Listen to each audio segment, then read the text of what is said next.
السلام علیکم، میں ہوں عائشہ سہیل اور آپ دیکھ رہے ہیں سلیم بخاری شو۔ آج جن موضوعات کے اوپر گفتگو کرنی ہے اس میں ایک سب سے اہم کیس اسلام آباد ہائی کورٹ میں آج زیر سماعت تھا۔ فرد جرم عائد ہونے والی تھی عمران خان صاحب کے اوپر، لیکن پھر کیا ہوا؟ پھر ہوا یہ جی کہ معافی تلافی ہوئی اور آئندہ کے لیے توبہ بھی کر لی گئی۔ بڑے انٹرسٹنگ جو فیکٹس ہیں اس میں سے نکل کر سامنے آ رہے ہیں، اس کے اوپر گفتگو ہم کریں گے۔ ایک بار پھر سے لانگ مارچ کا اعلان جو ہے وہ خان صاحب کی طرف سے ہونے جا رہا ہے۔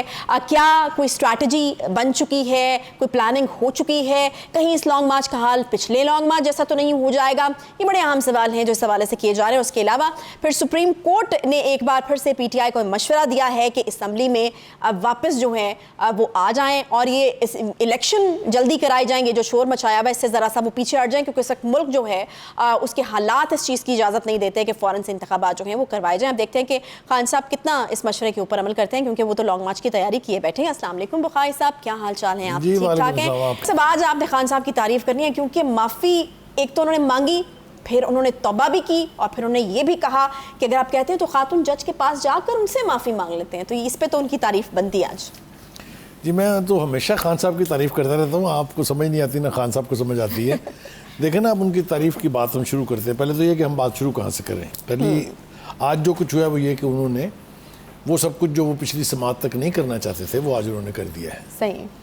انہوں نے نہ صرف یہ کہا کہ میں عدالت سے معافی مانگتا ہوں، انہوں نے کہا کہ اگر عدالت چاہے تو میں جا کے جج کے پاس بھی جا کے معافی مانگنے کے لیے تیار ہوں۔ اچھا بخاری صاحب، ایک انٹرسٹنگ سوال مجھے پوچھتے ہیں، مجھے بتائیے یہ وہ ضمیر کی آواز تھی، یہ کوئی مشیر ان کے بدلے گئے ہیں، یا پھر کیونکہ ایک سٹیٹمنٹ ان کی طرف سے یہ بھی آیا کہ ٹائم گزرنے کے ساتھ ساتھ مجھے اس چیز کا اندازہ ہوا کہ معاملہ تو بڑا گمبھیر ہے، نزاکت کے سمجھ آئی اس کی، تو یہ کیا تھا؟ نہ اس میں مشیروں کا کوئی کمال ہے، نہ اس میں ان کا خود اپنا کوئی کمال ہے۔ انہوں نے بہت شروع میں یہ کہہ دیا تھا کہ دیکھیں، جو آدمی اپنی بات کہہ کے اس پر قائم نہ رہے، اپنی بات کہہ کے اس کے الٹ سٹانس لے لے، یہ تو عظیم لیڈروں کی نشانیاں ہیں۔ اس چیز کو جو ہے وہ ثابت کر رہے تھے، کہا تھا وہ ہر دفعہ ثابت کرتے ہیں۔ وہ میرے خیال سے جب سے سیاست میں ہیں، جو ایک بات انہوں نے بہت شدت کے ساتھ ثابت کی ہے وہ یہ ہے کہ ایک چیز ہوتی ہے، ایک نئی اصطلاح انہوں نے پاکستان کی پولیٹکس کو دی ہے، اور وہ ہے یو ٹرن۔ تو یو ٹرن لینے کے وہ ماسٹر ہیں، بلا شبہ، اس میں کوئی دو رائے نہیں ہے۔ میرے خیال سے آج کی اس کارروائی سے پہلے ذرا تھوڑا سا ہم ریکال کر لیں کہ یہ رویہ پہلے کیسا رہا ہے۔ آپ کو یاد ہوگا 2014 میں بھی انہوں نے اسی قسم کا ایک حلف نامہ اور معافی نامہ جو ہے وہ جمع کرایا تھا سپریم کورٹ میں۔ کیس کی تفصیلات میں جانے کا اس وقت نہیں ہے، لیکن اس وقت انہوں نے کہا تھا کہ میں آئندہ توہین عدالت کا باعث نہیں بنوں گا کبھی۔ یہ انہوں نے حلف نامہ جمع کرایا ہوا تھا۔ دوسری طرف آپ یہ دیکھیں کہ آج انہوں نے ان کی باڈی لینگویج، جب وہ دفتر آئے تھے، دفتر کہہ رہا ہوں عدالت میں آئے تھے، تو وہ مختلف تھی۔ جب وہ وہاں سے واپس جا رہے تھے وہ مختلف تھی، پھر اس کے بعد انہوں نے ایک کنونشن سے خطاب کیا، وہاں ان کی باڈی لینگویج مختلف تھی۔ اصل میں 2-3 آسپیکٹ اس بات کے ہیں جس کے اوپر غور کرنا ضروری ہے۔ ایک تو یہ ہے کہ ان کے جو مشیر ہیں وہ ان کو کنسسٹنٹلی ایکسائٹ کرتے رہتے ہیں، غصہ دلاتے رہتے ہیں، اور خان صاحب کا حال اس بھینسے جیسا ہے جس کو لال کپڑا آپ دکھائیں تو وہ آپ پہ سے باہر ہو جاتا ہے۔ وہ غصے میں بہت جلدی آ جاتے ہیں، چاہے ان کے سامنے عدالت ہو، چاہے ان کے سامنے آئینی ادارے ہوں، چاہے ان کے سامنے ریاست ہو، پھر نہ ان کو یہ سمجھ آتی ہے کہ میں نے کیا کہنا ہے کیا نہیں کہنا ہے، جو ان کے منہ میں آتا ہے وہ کہے چلے۔ لیکن بخاری صاحب انہوں نے تو یقین دلایا کہ آئندہ وہ ایسی کوئی بات نہیں کریں گے۔ یقین میں نے آپ کو یاد نہیں دلایا کہ انہوں نے یہ یقین پہلے بھی دلایا تھا؟ تو وہ تو خیر چھوڑ دی۔ دیکھیے، گزارش یہ ہے کہ حامد خان ایک بہت ہی سینسیبل آدمی ہے، اس کے بارے میں کوئی دو رائے نہیں ہے۔ انہوں نے پہلے بھی خان صاحب کو صحیح مشورہ دیا تھا، اور آج بھی مجھے امید یہی ہے، مجھے یقین ہے کہ انہوں نے حامد خان صاحب کے ہی یعنی مشورے پر عمل کیا ہے، کیونکہ اگر فواد چودھری کے مشورے پر ہو جاتے تو آج صورتحال بہت مختلف ہوتی۔ نہیں، فواد چودھری جو اتنے نالا نظر آتے ہیں حامد خان صاحب سے، وہ نہیں چاہتے تھے کہ معافی مانگے؟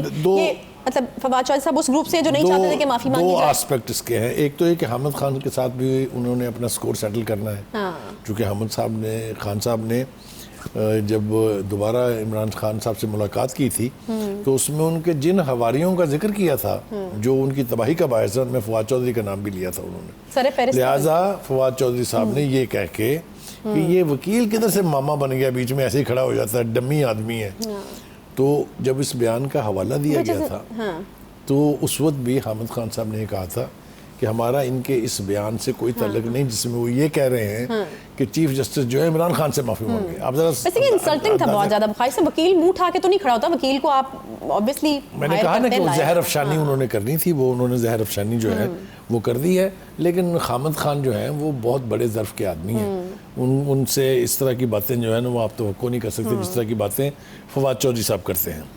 دیکھیے جناب, گزارش یہ ہے کہ عدالت میں کیا ہوا, خان صاحب نے تقریر میں کیا کہا تھا, اس کے اوپر ان کو ریگریٹ ہے یا نہیں ہے یہ تو آنے والا وقت بتائے گا کہ اب وہ اس کے بعد کیا کرنے جا رہے ہیں. اپنے جو جلسے ہوں گے جن سے خطاب انہوں نے کرنا ہے اس میں وہ کیا لب و لہجہ اختیار کرتے ہیں وہ سمجھ آ جائے گی آپ کو. ابھی بھی ان کی جان چھٹی نہیں ہے. اگر یہ زیوم کر لیا جائے کہ آج یہ پروسیڈنگ ختم ہو گئی ہے تو جسٹس صاحب نے یہ کہا ہے کہ 1 ہفتہ آپ کے پاس ہے, آپ جواب اپنا جمع کرائیں, پھر ہم دیکھیں گے کہ آپ کے بارے میں مزید پروسیڈ کرنا ہے نہیں کرنا. لیکن 2 باتیں میں ضرور کہنا چاہتا ہوں یہاں پر کہ آج چیف جسٹس صاحب نے ایک ریمارکس دیا کہ ہم آپ کے بیان کو بہت سراہتے ہیں. ٹھیک ہے, یہ وہی اسی نوعیت کا بیان ہے جس کے اوپر ایک تاثر ابھرتا ہے کہ شاید عمران خان صاحب عدالتوں کے لاڈلے ہیں. ذرا ہسٹری تھوڑی سی ریکال کرنا میں نے شروع میں بھی کہا تھا وہ بہت ضروری ہے. دیکھیے 4-5 کیسز ہمارے سامنے ہیں. طلال چودھری ہیں, دانیال عزیز ہیں, نہال ہاشمی ہیں, یوسف رضا گیلانی ہیں, وسیم عباس ہیں, جنہوں نے یقینی طور پہ ایسی گفتگو کی جو توہین عدالت کے زمرے میں آتی ہے. لیکن جب ان کو عدالتوں نے سمن کیا تو وہ بل بلا کے کہتے رہے, بلک کے کہتے رہے کہ ہمیں احساس ہے کہ ہمیں معاف کر دیں. انہوں نے معافی نامے جمع بھی کرائے لیکن ان کی ایک نہیں سنی, نہ کسی نے ان کا بیان سراہا نہ انہوں نے کسی نے ان کو چھوٹ دی. میرے خیال سے یہی وہ کمپیریٹیو یعنی سٹڈی ہے آف دا سچویشن جہاں لوگ کہتے ہیں کہ خان صاحب لاڈلے پہلے کسی اور کے تھے اب شاید عدالتوں کے ہیں. یہ تاثر ختم ہونا چاہیے. یعنی میں آپ کو بالکل کنوکشن کے ساتھ یہ کہتا ہوں کہ عدالتوں کا رویہ ایسا ہونا چاہیے اور ہوتا ہے اچھی سوسائٹی میں. یہ مختلف طرح کا فیصلہ ہے بخاری صاحب, کیونکہ جب کوئی فیصلہ ہونے والا ہوتا ہے, پینڈنگ ہوتا ہے, تو آپ ہسٹری دیکھتے ہیں کہ پیچھے تاریخ میں کیا فیصلے دیے ہیں. تو ان فیصلوں کو دیکھتے ہوئے تو لگتا تھا کہ شاید خان صاحب آپ مشکل میں آ جائیں گے. دیکھیے اس کو کہتے ہیں کورٹس پریزیڈنٹ. پریزیڈنٹ کا مطلب یہ ہے کہ اگر صاحب پہلے اس سے کسی جج نے کوئی فیصلہ دیا ہے تو اس کو احترام کی نظر سے دیکھا جاتا ہے اور اس کو استعمال کیا جاتا ہے ٹو ڈیسائیڈ اے کیس. لیکن جیسے میں نے حوالے دیے 4-5 نام تو میں نے آپ کو سنا دیے ہیں نا کہ ان کی تو کسی نے نہیں سنی, وہ تو بلبلاتے رہے. اب دیکھنا یہ ہے کہ اس کیس میں مزید کیا ہونے جا رہا ہے. ٹھیک ہے, 2 اس کے آسپیکٹ ہیں. ایک تو یہ ہے کہ خان صاحب کے جو حواری ہیں, جو ان کے مشیر ہیں, وہ ان کو کیا مشورہ دیتے ہیں, کیونکہ جب لکھ کے دینے کی بات آئے گی تو یہ چیز ساری زندگی کے لیے ریکارڈ پہ رہے گی. صحیح ہے. اور دوسرا یہ کہ کیا یہ ممکن ہے کہ عدالت یہ کہے کہ آپ نے جس جج کو دھمکی دی تھی آپ ذرا ان سے جا کے بھی معذرت کر لیں. نہیں تو یہ تو انہوں نے کہا کہ وہ کرنے کے لیے تیار ہے. یہ کہنا کہ میں تیار ہوں اور کر کے دکھانا جو ہے اس میں بہت بہت فاصلہ ہے. بخاری صاحب اب اگر انہوں نے کہہ دیا ہے تو آپ کو لگتا ہے کہ وہ کہیں تو انہوں نے اور بھی بہت ساری باتیں تھی نا. انہوں نے یہ بھی کہا تھا کورٹ سے کہ کرنا پڑ جائے گا. یہ میں عرض کروں, انہوں نے کورٹ سے یہ بھی کہا تھا نا کہ ہم F9 پارک میں آ کے جلسہ کر کے چلے جائیں گے واپس. کیا انہوں نے اس کا پاس رکھا تھا؟ نہیں تو بخاری صاحب آپ کو کیا ابھی بھی لگ رہا ہے کہ وہ بیک آؤٹ کر جائیں گے اپنی اس بات سے اور وہ معافی نہیں مانگیں گے؟ میں نے کہا ہے خان صاحب کے نزدیک یہ بہت بڑی کوالٹی ہے بھائی. آپ پتہ نہیں کس نظر سے دیکھ رہے ہیں ان کو. خان صاحب کی نظر سے دیکھیں. اب پاکستان میں ایک رواج یہ پڑ رہا ہے کہ آپ ہر چیز کو خان صاحب کی نظر سے دیکھیں. ان کے نزدیک ایک بات کیا ہے کہ اس سے واپس چلا جانا عظیم لیڈروں کی نشانی ہے, اس لیے آپ اس کے اوپر بحث نہیں کر سکتے خان صاحب کے ساتھ. اچھا ذرا یہ جو معافی مانگی گئی اس کی صحت پہ بھی بات کر لیتے ہیں کہ مطلب یہ جو معافی مانگی گئی ہے, اکثر لوگ یہ بات کرتے ہوئے میں نے سنا, اکثر تجزیہ کار بھی اس طرح کی باتیں کر رہے تھے کہ اس کو دیکھنا چاہیے کہ معافی کس طریقے سے مانگی گئی ہے, پیچھے اس کی نیت کیا تھی, سب چیزیں. لیکن obviously آپ جو موجودہ چیزیں آپ کے سامنے ہوتی ہیں, نیت پہ تو خیر نیتوں کا حال اللہ جانتا ہے, اس کے اوپر آپ بات کرتے ہیں. تو ہمارے پاس تو ان کی کچھ کل یا پرسوں کی کچھ تقاریر ہیں جس میں ہم دیکھ رہے ہیں کہ کتنے اگریسو ہیں اور کس اگریشن کے ساتھ بول رہے ہیں. تو آپ کو میچ ہوتی نظر آ رہی ہیں یہ چیزیں, ایک طرف معافی اور دوسری طرف دیکھیے اگر تو معافی مانگنے کی نیت ہوتی تو واپس دھمکی دیں. اگر تو معافی مانگنے کی نیت ہوتی تو پچھلی پروسیڈنگ میں مانگ لی جانی چاہیے تھی. یعنی جو جواب جمع کرایا تھا اس میں آپ کہتے ہیں کہ میں غیر مشروط معافی مانگنے کے لیے تیار ہوں, تو یہ پروسیڈنگ اسی دن ختم ہو جاتی. میں سمجھتا ہوں کہ یہ جو معافی نامہ ہے یہ ان کی مجبوری ہے. ان کو یہ باور کرا دیا گیا تھا کہ اگر آج آپ نے معافی نہ مانگی اور فرد جرم آپ پر عائد ہو گئی تو آپ پھر سزا سے نہیں بچ سکتے. اچھا. اور اگر آپ کو سزا ہوتی ہے تو پھر آپ کی ڈسکوالیفیکیشن بھی, جس کو پنجابی میں وٹ پہ پڑی ہے. اچھا. تو میرے خیال سے انہوں نے اس کو سمجھا اور اس کے مطابق ہی اپنا رد عمل اور اپنا کنڈکٹ چینج کیا انہوں نے. اگر وہ چینج نہیں کرتے تو خان صاحب کے لیے مشکلات بہت بڑھ جانی تھی, کوئی دو رائے نہیں اس کے بارے میں. صحیح ہے. اچھا, بڑی کچھ انٹرسٹنگ چیزیں بھی ہم نے دیکھا کہ وہ سامنے آتی رہی. صحافیوں کے ساتھ ایک گفتگو تھی جس میں خطرناک ہونے کی بات کی گئی, تو پھر ان کی طرف سے کہا گیا کہ یہ آپ کو زیادہ بہتر پتہ ہوگا. پھر اس طرح کی کچھ چیزیں جو ہیں وہ ہوتی رہی ہیں, اور پھر انہوں نے آج اپنی انگریزی کے کمزور ہونے کی بھی بات کی کہ میری انہوں نے وہ تھوڑی کمزور ہے. ایسے بہت سارے سوالات ایسے پوچھے گئے جس پہ خان صاحب اگر نارمل حالات میں ہوتے تو پرووک ہو کے پتہ نہیں کیا کہہ جاتے. لیکن آج انہوں نے وہ طے کر کے آئے تھے کہ آج میں نے پرووک نہیں ہونا ہے, میں نے آج کام رہنا ہے. ورنہ جرنلسٹوں نے ان کو کافی پرووک کرنے کی کوشش کی, خاص طور سے مزید اللہ جان کا نام لینا چاہیے کہ جو سوال انہوں نے پوچھا کہ کیا اب آپ مزید خطرناک ہو جائیں گے, تو انہوں نے کہا کہ آپ کو پتہ چل جائے گا, ورنہ وہ اپنے آپ کو خطرناک ثابت کر دیتے وہاں. تو میں سمجھتا ہوں کہ آج کے کنڈکٹ سے ہمیں یہ توقع رکھنی چاہیے عمران خان صاحب سے کہ وہ عدالتوں کے بارے میں خاص طور سے اور ججز کے بارے میں خاص طور سے ہمیشہ اپنے رویے, اپنی گفتگو, اپنے الفاظ کے چناؤ پر ضرور غور کریں گے. صحیح ہے.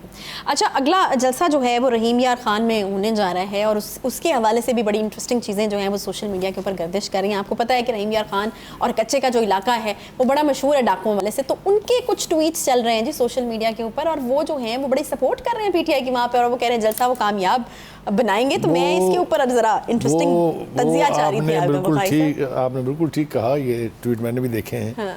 وہ پہلے نا پنجابی فلمیں بنتی تھی, اس میں تھی ڈاکو راجا, ڈاکو رانی, یہ تو ہم نے سنا تھا. لیکن یہ جو ٹویٹ ہے اس سے ایک مجھے یوں لگتا ہے جیسے ایک نیا شعبہ جو ہے وہ پی ٹی آئی میں شامل ہو گیا ڈاکوؤں کا, اللہ خیر کرے. وہ یہ کہہ رہے ہیں کہ ہم نہ صرف خان صاحب کو اس علاقے سے کامیاب کرائیں گے بلکہ جو اس کی مخالفت کرے گا اس کو جان سے مار دیں گے. یہ مطلب ہے یہ سیگمنٹ جو ہے اللہ خیر کرے, اس کا شامل ہونا نیک شگون ہے یا پی ٹی آئی کے لیے کسی یعنی پریشانی کا باعث بنے گا, یہ تو آنے والا وقت بتائے گا. کیونکہ جلسہ ان کا رحیم یار خان. ویسے بڑی عجیب بات ہے بخاری صاحب کہ وہ اوفینڈ نہیں ہوئے. خان صاحب تو چور ڈاکوں کے حوالے سے پتہ نہیں کیا کیا کہتے رہے, چور ہے, ڈاکو ہے, اس کو یہ کرو وہ کرو, تو وہ اوفینڈ نہیں ہوئے اس بات کے اوپر. ہر وہ شخص چور اور ڈاکو ہے جو ان کی حمایت نہیں کرتا. جو ان کی حمایت کرے وہ چاہے چور ہو چاہے ڈاکو ہو, سب ٹھیک ہے. صحیح ہے جی. چلیں ایک چھوٹا سا بریک یہاں پر لے لیتے ہیں. بریک کے بعد مجھے آپ سے بڑی انٹرسٹنگ بات کرنی ہے لانگ مارچ کے حوالے سے, کیونکہ اس سے پہلے بھی ایک ایپیسوڈ جو ہے وہ ہو چکی ہے, اور ہم نے دیکھا کہ وہاں پر کوئی تیاری جو ہے وہ خاص ہمیں نہیں آئی تھی پی ٹی آئی کی. ابھی بھی جو ہے وہ یہ کہا جا رہا ہے کہ شاید ایک ماحول بنانے کے لیے, ایک پریشر کریٹ کرنے کے لیے شاید پی ٹی آئی کی طرف سے جلدی میں اناؤنس کر دیا گیا, لیکن پی ٹی آئی کے پاس کوئی لائن آف ایکشن نہیں ہے. پی ٹی آئی کے پاس کوئی جو ہے وہ لائحہ عمل نہیں ہے, کیونکہ کسی نے ابھی اس کے اوپر بات نہیں کی ہے. تو ابھی اس بار کتنی تیاری ہے, کیا ہونے جا رہا ہے, کیا مناسب وقت ہے لانگ مارچ کا, اس پر ہم بات کریں گے ایک چھوٹے سے بریک کے بعد. ساتھ رہیے.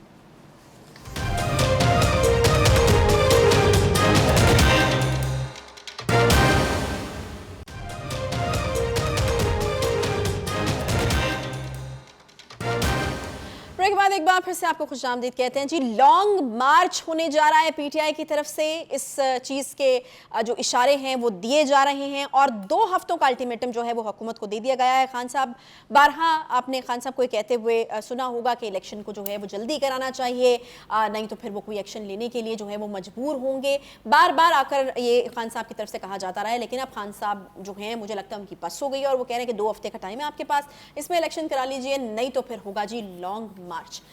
بخاری صاحب, یہ لانگ مارچ جو ہے یہ اس دفعہ کتنی تیاری کے ساتھ ہونے جا رہا ہے؟ 2 ہفتے کا الٹیمیٹم ہے, کتنا سیریس لینا چاہیے خان صاحب کے اس الٹیمیٹم کو, اور کس قسم کی چڑھائی جو ہے وہ پی ٹی آئی کرنے والی ہے اس بار اسلام آباد کے اوپر؟ دیکھیں جی, پہلی بات تو یہ ہے کہ مجھے یہ الٹیمیٹم سمجھ نہیں آیا ان کا کہ یہ کون سا وقت انہوں نے چنا ہے یہ الٹیمیٹم دینے کا. میری تو توقع یہ تھی کہ وہ الٹیمیٹم دیں گے سیلاب میں جو لوگ متاثرین ہیں, جن کی اموات ہو رہی ہیں, جن کے پاس دوائیاں نہیں ہیں, جن کے پاس ڈاکٹر نہیں ہیں, جن کے پاس رہنے کے لیے چھت نہیں ہے, جن کے پاس خیمے نہیں ہیں, کہ یہ الٹیمیٹم کو اس کے حوالے سے دیں گے حکومت کو کہ بھائی میں اتنے دن دے رہا ہوں آپ کو ان سب کے مسائل حل کریں. انہوں نے الٹیمیٹم دیا ہے تو وہ اپنی مرضی کے انتخابات کرانے کے لیے, جس کا نتیجہ بھی ان کی مرضی کا نکلے. مجھے اس بات پر بھی بڑی حیرت ہے کہ وہ بات جو اقوام متحدہ کے سیکرٹری جنرل جب یہاں آئے تھے ان کو نظر آ گئی, وہ بات جو فرانس کے صدر میکرون کو نظر آ گئی, وہ بات جو بائیڈن کو نظر آ گئی، وہ بات جو انجلینا جولی یہاں آئی تھی اس کو سمجھ آ گئی کہ پاکستان میں تباہ کاریاں جو ہیں اس کی کوئی تاریخ میں اس کی مثال نہیں ملتی، وہ خان صاحب کو کیوں نہیں نظر آ رہی؟ مجھے تو بہت عجیب و غریب حیرت ہے اس بات پہ. ان کو کوئی تعلق نہیں ہے اس بات سے کہ پاکستان میں سیلاب کی کیا صورتحال ہے، پاکستان کو کیا چیلنجز درپیش ہیں، پاکستان کی معیشت کا کیا حال ہے. انہوں نے صرف الیکشن کھیلنا ہے، اور یہ الیکشن کھیل کے وہ کیا ثابت کرنا چاہتے ہیں وہ تو آنے والا وقت بتائے گا. جو میں اہم بات کرنا چاہتا ہوں وہ یہ ہے کہ جو پہلا ان کا لانگ مارچ تھا، جس کو انہوں نے انسانی سروں کا سمندر اور سونامی قرار دیا تھا، اس کا جو حال ہو گیا وہ ہوا تھا وہ ہماری آنکھوں کے سامنے ہے. ہمیں وہ اچھی طرح سے ایک سٹیپ اس کا یاد ہے. اگر آپ کو یاد ہو، میں نے ایک پروگرام میں پہلے بھی کہا تھا کہ اگر سپریم کورٹ ان کا راستہ کھولنے کا حکم نہ دیتی تو خان صاحب اپنی تمام تر قوت کے ساتھ، جو وہ کے پی کے کی پولیس کو لے کے ساتھ آئے تھے، جو آزاد کشمیر سے پولیس کے دستے آ رہے تھے، اس کے باوجود بھی وہ یعنی اٹک کا پل کراس نہیں کر سکتے تھے. یہ بالکل کوئی دو رائے نہیں اس کے بارے میں. اور ابھی بھی یہ یاد رکھیں کہ جو آپ کی پہلی کوشش ہوتی ہے وہی آپ کی بہترین ہوتی ہے. دوسری کوشش جب آپ اسی طرح کی کرتے ہیں تو جو مخالف سمت ہوتی ہے، یعنی جو حکومت ہے، اس نے بھی انتظامات اسی کے حساب سے کیے ہوتے ہیں. اور یہ آپ نے رانا ثناء اللہ کی گفتگو اچھی طرح سے سن لی ہوگی. وہ یہ کہہ رہے ہیں کہ آ جائیں جناب، میں منتظر ہوں آپ کا، اور اس دفعہ ہم آپ کا پہلے سے بہتر انتظام کریں گے.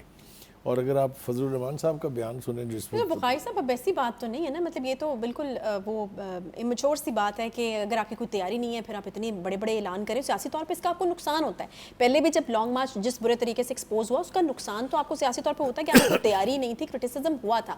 ابھی کوئی تو تیاری ہوگی. اسد کیسر صاحب نے کہا ہے کہ اس بار تیاری ہے ہماری. دیکھیے ان کے پاس کوالٹیٹیو ڈفرینس یہ ہے کہ اس دفعہ پنجاب کی حکومت بھی ان کے پاس ہے. ان کے پاس کس حد تک ہے، وہ کس حد تک جائے گی، یہ تو خیر ابھی ہم وقت پر دیکھیں گے. تو وہاں سے تو کوئی رکاوٹ ان کو نہیں ملنے والی پنجاب سے نکلتے. میں عرض کروں، دیکھیے مثال کے طور پر رانا ثناء اللہ نے تمام صوبے جو ہیں وہاں سے پولیس فورس طلب کر لی ہے خان صاحب کے اس تھریٹ کے بعد، جو انہوں نے ہفتے کا دن بھی دیا ہوا ہے. اگر ہم نے غور سے ان کے بیانات سنے ہو، ہفتے کو ہم انشاءاللہ نکلیں گے وغیرہ وغیرہ. اگر صوبے نہیں بھیجتے ہیں، کے پی کے بھی نہیں بھیجتا اور پنجاب بھی نہیں بھیجتا، تو حکومت کے پاس بہت خوفناک آپشنز ہیں. آپ کو یہ پتہ ہونا چاہیے کہ اس انکار کے بعد وہاں پر گورنر راج لگانے سے کوئی دنیا کی طاقت وفاق کو نہیں روک سکتی. یہ تو کہہ دیا ہے نا وزیر داخلہ نے. یہ انہوں نے کہا نہیں ہے، ہی مینز اٹ. آپ کو پتہ نہیں ہے رانا ثناء اللہ کتنے ڈٹرمنٹ آدمی کا نام ہے. انہوں نے ٹارگٹ کیا ہوا ہے اس کو، ہر شخص اس کو دھمکی دے رہا ہے. خان صاحب نے اس کو 2 دفعہ دھمکی دی ہے پچھلے 2 دنوں میں، اور کہہ رہے ہیں کہ یہ جو چھپتا پھرے گا اس کو جگہ نہیں ملے گی. ایک افتخار دورانی صاحب ہیں تو وہ دھیمے مزاج کے آدمی، لیکن انہوں نے بھی ایک ٹی وی پروگرام میں بیٹھ کے کہا ہے کہ تم گھٹنوں کے بل چل کے آؤ گے، عمران خان سے تم معافی مانگو گے تمہیں معافی نہیں ملے گی. میں پھر یہ کہتا ہوں کہ کسی بھی صورت میں اسٹیٹ کو انڈرمائن نہیں کرنا چاہیے. اسٹیٹ کے ساتھ ٹکر دنیا کے جس ملک میں جس نے بھی لی ہے انہوں نے منہ کی کھائی ہے. State is a state. State کو یہ اختیار حاصل ہے کہ وہ اس کے کیپٹل پر قبضہ کرنے والی ہر قوت کو کرش کرے. لفظ کیا استعمال کیا میں نے؟ کرش کرے. اور کرش کرنا چاہیے، کیونکہ یہ خطرات تو دشمنوں سے ہوتے ہیں. یہ خطرہ تو ہمیں ہندوستان سے ہونا چاہیے کہ وہ ہمارے کیپٹل پر قبضہ کر لے گا، جیسا کہ ڈھاکہ کے معاملے میں ہوا تھا. ابھی تو ہمارے فوجی جنگ لڑ رہے تھے باقی کے سارے علاقوں میں، لیکن چونکہ ڈھاکہ فال ہو گیا تھا تو یہ جو کیپٹل کے اوپر قبضہ ہے، یہ چاہے پاکستان کا بدترین دشمن کہے کہ میں کروں گا یا پاکستان کے پولیٹیکل فورسز کہیں، اس کی اجازت نہیں ہونی چاہیے. لیکن بخاری صاحب دیکھیں 2014 کی ایک مثال ہمارے پاس موجود ہے. طویل ترین دھرنے کا وہ پیریڈ تھا، تمام چیزیں اس وقت بھی ہوئیں. اس وقت بھی مسلم لیگ نون جو تھی وہ حکومت میں تھی. کیا بدلا کیا ہے؟ کیا آپ کو لگتا ہے کہ پی ٹی آئی کے پاس وہ طاقت نہیں ہے، یا نون لیگ کے لوگوں کا ڈیل کرنے کا طریقہ اس سے مختلف ہوگا، یا وہ کچھ سیکھ چکے ہیں اپنے پریویس ایکسپیرینس؟ مجھے آپ کی معصومیت اور سادگی دونوں پہ بہت پیار آ رہا ہے. آپ 2014 کا حوالے سے اگر گفتگو کریں گی تو میں آپ سے کہوں گا کہ وہ جو ان کے والی وارث تھے، وہ جو ان کے سرپرست تھے، یہ فرق ہے، وہ اب ان کے ساتھ نہیں ہے. یہ آپ کے خیال سے بہت چھوٹا فرق ہے؟ نہیں، فرق تو بہت بڑا ہے. ٹھیک ہے، لہٰذا خان صاحب کو 2 مرتبہ سوچنا چاہیے کسی بھی ایکسٹریم سٹیپ پر جاتے ہوئے. اگر وہ نہیں سوچیں گے تو اپنا بھی نقصان کرائیں گے, پارٹی کا نقصان تو بہرحال ہوگا ہی. دیکھیے 2 باتیں یاد رکھیں. خان صاحب جو ہے نا وہ بادشاہ آدمی ہے. انہوں نے اپنے ایم پی ایز کو اپنی انا کی خاطر 2014 میں بھی 4 مہینے سے زیادہ اسمبلی سے باہر رکھا. اس کے بعد وہ بغیر کسی شرم اور بغیر کسی حیا کے واپس گئے, اپنی ساری تنخواہیں بھی لیں, اپنی ساری مراحت بھی لیں اور چپ کر کے پھر بیٹھ گئے. نہیں تو ابھی بھی وہ اس مرتبہ مراحت اور تنخواہیں تو لے رہے ہیں ابھی بھی. میں وہیں آ رہا ہوں. اس مرتبہ بھی انہوں نے اپنی انا کی خاطر قاسم سوری کو یعنی استعمال کر کے 144 آدمی جو ہیں, 144 آدمی, ان کو پارلیمنٹ سے باہر نکال دیا ہے استعفوں کی صورت میں. مجھے یہ سمجھ میں نہیں آتی کہ خان صاحب ایک لمحے کے لیے یہ سوچنے کو آمادہ نہیں ہے کہ یہ لوگ اپنے حلقوں میں واپس جا کے ووٹرز کو جواب کیا دیں گے کہ آپ کو ہم نے الیکٹ کیا تھا, آپ نے کیا کیا ہمارے لیے, آپ نے ہمارے مسائل کا کیا حل کیا. یہ کرپشن نہیں ہے کہ آپ جس عوام کے پیسے سے مراحت اور تنخواہیں لے رہے ہیں اس کو آپ سرو تو کر نہیں رہے, تو پھر آپ کس مد میں لے رہے ہیں؟ اب آپ مجھ سے ایک قدم آگے جا رہی ہیں. اچھا. آپ کا سوال کافی پرووکیٹو ہے. یس, یہ بات ہے, یہ سوال پوچھے جائیں گے.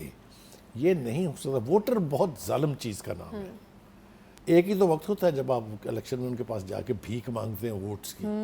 جب آپ واپس جائیں گے تو لگ پتہ جائے گا اس دفعہ, یہ میں آپ کو بتا رہا ہوں. تو آپ کو لگتا ہے کہ ووٹ بینک کو بھی نقصان ہوگا پیچھے؟ ایبسلیوٹلی ہوگا, کوئی 2 وجہ نہیں ہے. میں پھر آپ سے کہوں گا کہ جلسوں میں آنے والی لوگوں کی تعداد کو ووٹرز کے طور پر کبھی مت گنا کریں.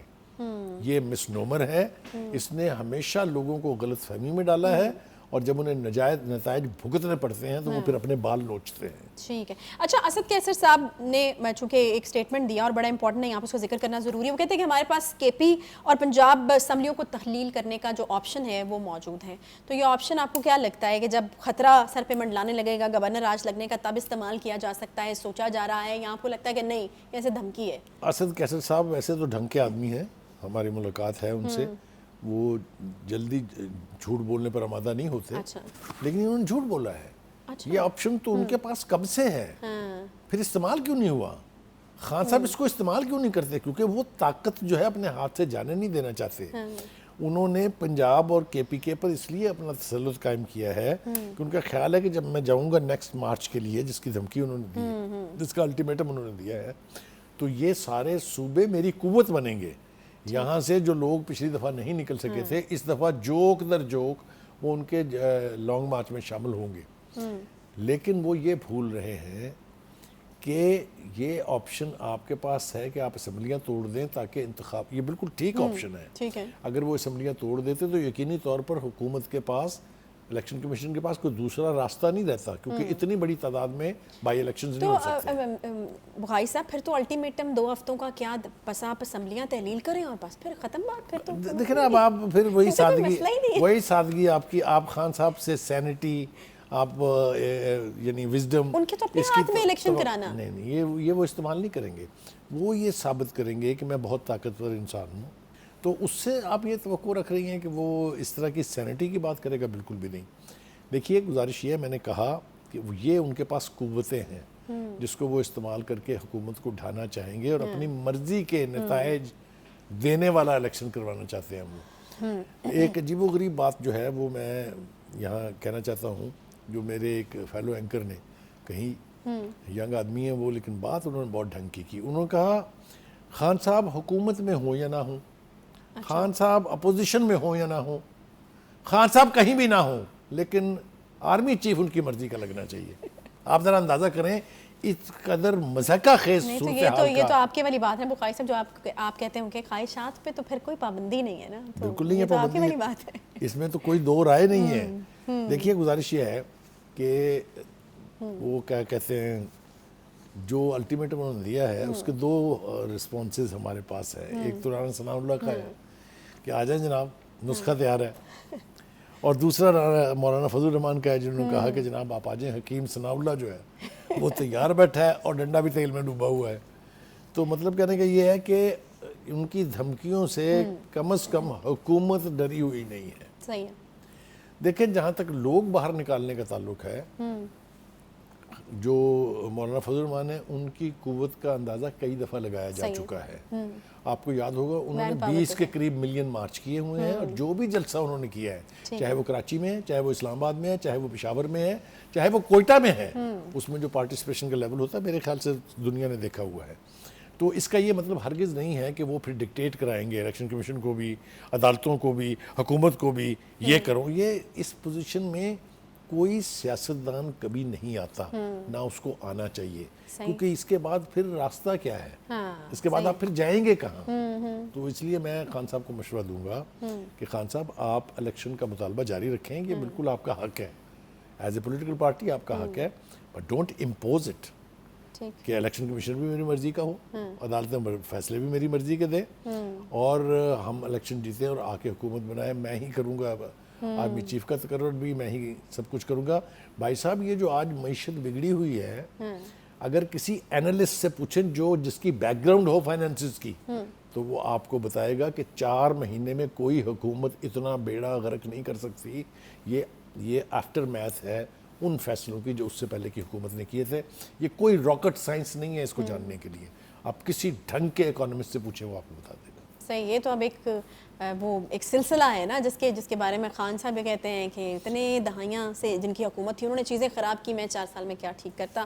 اور ابھی یہ جو تمام سچویشن ہے ہم دیکھ رہے ہیں کہ خان صاحب کی حکومت کے حوالے سے جو ہے وہ کہا جا رہا ہے کہ وہاں پر خراب ہوئی ہیں چیزیں. تو چیزیں تو خراب ہوئی ہیں, جس طریقے سے ہم نے دیکھا کہ وہاں پر معاشی ٹیمز کے میں چینجز آتے رہے, تبدیلیاں ہوتی رہیں, کسی بھی ٹیم کو جو ہے وہ صحیح طرح سے سنبھال نہیں سکی معیشت کو. تو مسائل تو بہرحال موجود تھے, لیکن ابھی بھی ہم دیکھ رہے ہیں کہ پی ٹی آئی کی طرف سے وہ کنٹریبیوشن جو کہ ہونا چاہیے ملک کے لیے, ملک کی سالمیت کے لیے, ملک کی بہتری کے لیے, وہ نہیں ہے. سپریم کورٹ نے ایک بار پھر سے مشورہ دیا جائے کہ پی ٹی آئی کو کہ اسمبلی میں واپس ان کو آنا چاہیے اور یہاں پر اپنا کردار جو ہے وہ ادا کرنا چاہیے. ایک چھوٹا سا بریک لیں گے, بریک کے بعد واپس آئیں گے, اسی پر بات ہوگی, ساتھ رہیے.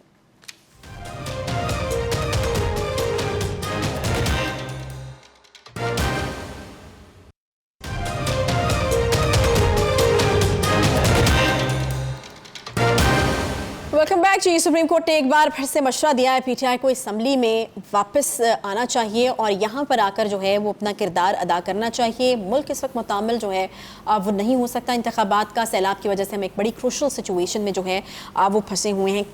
کس قدر سیریس لیا جائے گا بخاری صاحب آپ کے خیال میں سپریم کورٹ کے اس مشورے کو, اور آپ کو لگتا ہے کہ اس کے اوپر کچھ آگے امید رکھی جائے؟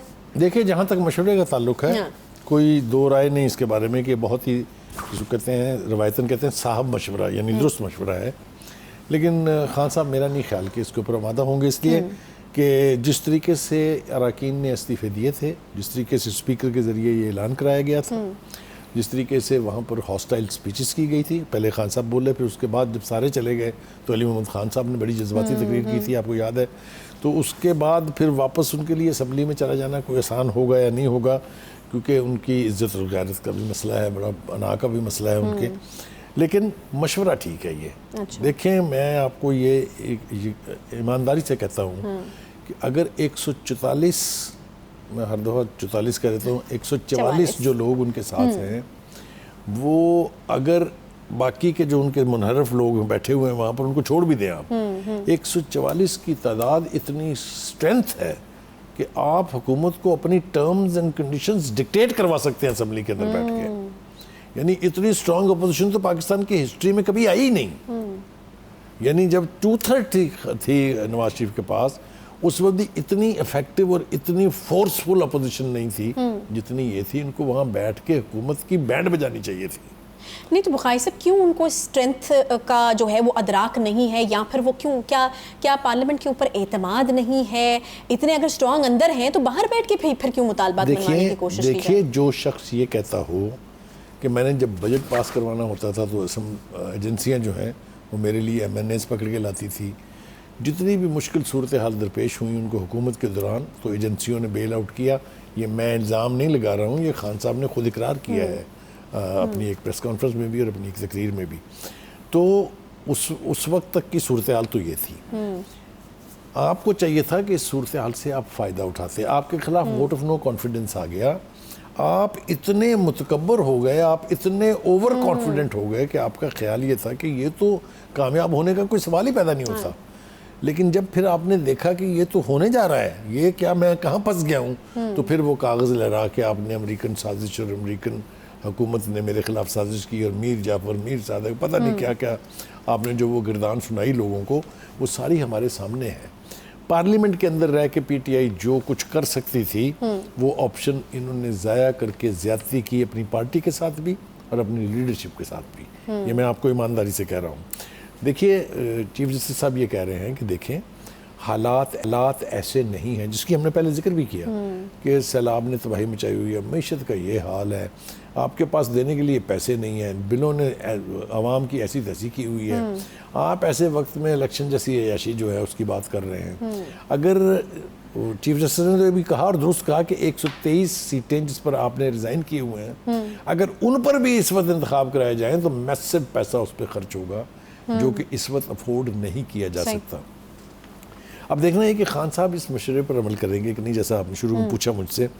میرا نہیں خیال کہ وہ کوئی سین ایڈوائز ایکسیپٹ کریں گے اس وقت, اس لیے کہ ان کے پارٹی کے لوگ ہی ان کو کہیں گے, خاص طور سے سوری صاحب جنہوں نے وہ ولولہ انگیز تقریر کی تھی, یا وہ جو دوسرا جن کا ذکر کیا تھا میں نے, محمد علی محمد صاحب, انہوں نے جو کچھ کہا تھا اس کے بعد خان صاحب یہ فیصلہ یا یہ مشورہ مانیں گے کہ نہیں, میری اس کے اوپر بہت ریزرویشنز ہیں. یہاں پہ یو ٹرن نہیں لے سکتے. اگر خان صاحب کو میں جانتا ہوں تو میرا نہیں خیال کہ وہ کوئی ایسا یو ٹرن نہیں لیں گے جس سے ان کی ذات کے اوپر کوئی اسپرشن کاسٹ ہوتی ہو یا کوئی ان کو بزدل سمجھے. آپ نے سن لیا نا انہوں نے کیا کہا کہ میرے جو یہ پی ٹی آئی کے جو میرے ارکان ہیں یا میرے جو فالوور ہیں وہ سارے گیدڑ ہیں, میں شیر ہوں. اور پھر انہیں ایک اور حوالہ بھی دیا کہ ایک اور جگہ سارے شیر ہیں, ان کا لیڈر گیدڑ ہے. کس کو کہہ رہے تھے وہ مجھے تو سمجھ میں نہیں آتی, میں نہ اس کی تفصیل میں جانا چاہتا ہوں, کیونکہ وہ کہتے ہیں نا تفصیل میں اگر جائیں گے تو پتہ نہیں کیا نکلے گا اس میں سے. تو خان صاحب اپنی ذات سے آگے دیکھنے کی نہ عادت رکھتے ہیں نہ ہمت رکھتے ہیں, تو وہ تو اسی طرح کی دھمکیاں دیتے رہیں گے. اور اپنے لوگوں کو, جیسا میں نے پہلے کہا, میں پھر دہرا رہا ہوں بات, یہ اراکین اسمبلی جب اپنی اپنی کانسٹیٹوئنسیز میں واپس جائیں گے تو لوگ ان سے پوچھیں گے کہ آپ نے جو ہم سے کمٹمنٹ کی تھی آپ ہمارے کام کروائیں گے, آپ یہاں کی ترقی کا باعث بنیں گے, آپ لوگوں کو روزگار دیں گے, کیا کیا آپ نے؟ یہ سوال ان سے ہونا ہے. پھر تو البا ان اے وے اس طرح سے درست ہے نا کہ خان صاحب کو تو بہت نقصان ہو رہا ہے. جتنی دیر یہ لوگ اسمبلیوں سے باہر رہیں گے, لوگوں کے تحفظات بڑھتے چلے جائیں گے. وہ آپ کو اگلی دفعہ ووٹ کیوں دیں گے؟ وہ کہیں گے ہم آپ پہ اعتماد کر کے کہ آپ ہمارے مسائل کو حل کریں, آپ اس خان صاحب کے کہنے پہ اسمبلیوں سے باہر بیٹھ جائیں گے تو ہمیں کون پوچھے گا پھر؟ یہ بات ہے سینیٹی کی, لیکن یہ سینیٹی آپ خان صاحب کو اس وقت نہیں سمجھا سکتے. ان کا خیال یہ ہے کہ فریش الیکشن ہوں گے, میں پاکستان میں ہر جگہ سلیکشن سویپ کروں گا اور پھر جو میری مرضی آئے گی وہ میں کروں گا. اور ٹھیک وہی ہے جو خان صاحب سمجھتے ہیں, درست وہی ہے جو ان کی خواہش ہے. یہ اس ملک کا سب سے بڑا ڈیلیما ہے, اور یہ اب کس حد تک ان کی یہ خواہشات اور ان کی مرضی پوری ہوگی, یہ میرے خیال سے جب بھی الیکشن ہوں گے ایک تو اس میں کھل جائے گی, اور ایک اگر انہوں نے غلط فیصلے کیے تو شاید الیکشن سے پہلے کھل جائے. اچھا, یہ جسٹس عائشہ ملک صاحبہ کے بیانات ہیں کہ استعفیٰ دینا اراکین کا انفرادی عمل ہوتا ہے, پی ٹی آئی بطور جماعت عدالت کیسے آ سکتی ہے؟ یہ بھی ایک بڑا ویلڈ پوائنٹ ہے ان کی طرف سے. دیکھیے پہلی بات تو یہ کہ چیف جسٹس نے یہ ایکسیپٹ کیا کہ استعفوں کا منظور کرنا اور اس کا طریقہ کار یہ اسپیکر طے کرے گا, کیونکہ پارلیمنٹ میں speaker is the custodian of the house. دوسری بات یہ کہ عائشہ ملک صاحبہ جو ہیں انہوں نے بھی, آنریبل جج ہیں وہ, انہوں نے بھی بالکل ٹھیک کہا کہ اگر آپ کو اپنے استعفے کے منظور کیے جانے یا اس کے طریقہ کار پر اعتراض ہے تو انڈیویجولی آپ اپروچ کریں کورٹ کو. آپ ایز اے ہول 144 آدمیوں کا کیس لے کے نہیں آ سکتے. تو میرے خیال سے یہ وہ میں نے کہا نا کہ یہ سارے اشارے ان کو سینیٹی کی طرف لانے کے ہیں کہ آپ طریقہ کار عدالت کا, آپ قانون کا راستہ اختیار کریں اور وہی کچھ کرنا چاہیں جو قانون آپ کو اجازت دیتا ہے. آپ کی مرضی سے نہ عدالتیں چلیں گی نہ آپ کی مرضی سے قانون جو ہے وہ موڈ ہوگا. صحیح. اچھا بخاری صاحب, سیاسی طور پہ حالات جو ہیں وہ تو ہم دیکھ رہے ہیں کہ بڑے کرائسس میں ہیں ہم, اور اگلے آنے والے کچھ دن جو ہیں وہ بھی کروشل ہیں. تو کیا ونڈو, ڈینجرس والی جو ونڈو ہے, ڈینجر زون میں ہم کب سے کب تک ہیں اور کیا ہونے جا رہا ہے آگے؟ دیکھیے میرے خیال سے ان کا جو یہ بڑا امپورٹنٹ سوال ہے آپ کا. جو میرے خیال سے ان کا یہ سیکنڈ لانگ مارچ کا تھریٹ ہے، اس کی فیٹ کیا ہونے جا رہی ہے وہ ڈٹرمن کرے گی کہ پاکستان کا سیاسی حالات اور منظرنامہ کیا ہوگا.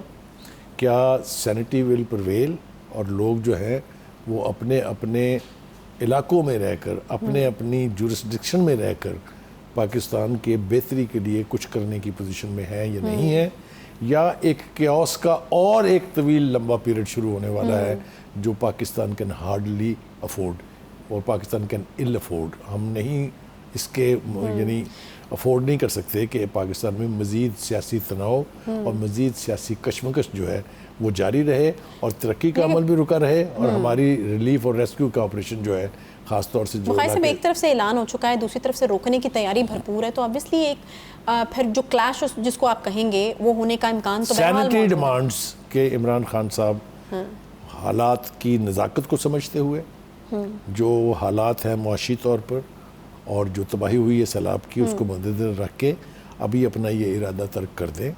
لیکن جیسا کہ ہمیں دکھائی دیتا ہے کہ خان صاحب از ان اے ٹیریبل ہیسٹ، ان کو جلدی بہت ہے، صحیح، اور جلدی میں کیے گئے فیصلے ہم نے بزرگوں سے سنا ہے کبھی بھی ٹھیک نہیں ہوتے. کبھی بھی ٹھیک نہیں ہوتے. بہت شکریہ بخاری صاحب ہمارے ساتھ موجود تھے آپ کے تجزیے کے لیے، اور جاتے جاتے ہم بھی صرف یہی کہیں گے کہ سینٹی مسٹ پریویل. اس کے ساتھ ہی پروگرام کا وقت یہاں پر ختم ہوتا ہے. انشاءاللہ آپ سے کل ملاقات ہوگی. خیال رکھیے اپنا. اللہ حافظ.